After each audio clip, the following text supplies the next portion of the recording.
हमारे Indian society में marriage को लेकर के जो सोसाइटल नॉर्म्स क्रिएट किए गए हैं बहुत अटपटे से लगते हैं।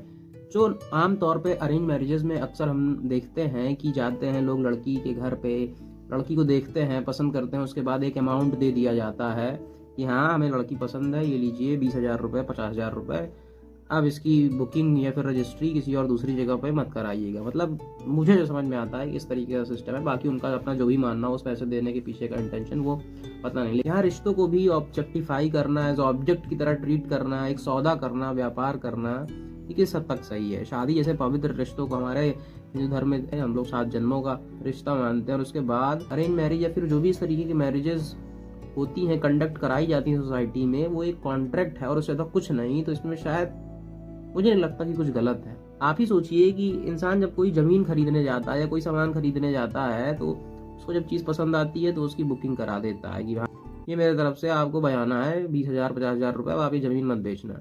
सेम हम कॉन्सेप्ट इमोशंस जहाँ पे इन्वॉल्व हैं हमारे, जहाँ पे हमारा रिश्ता बनना है, हम उसको भी एज ऑब्जेक्ट की तरह ट्रीट कर रहे हैं, एज अ कॉन्ट्रैक्ट के जैसे हम देख रहे हैं। तो हम किस बेसिस पे कह दें भाई कि हाँ यहाँ पे हमारा इमोशनल अटैचमेंट है।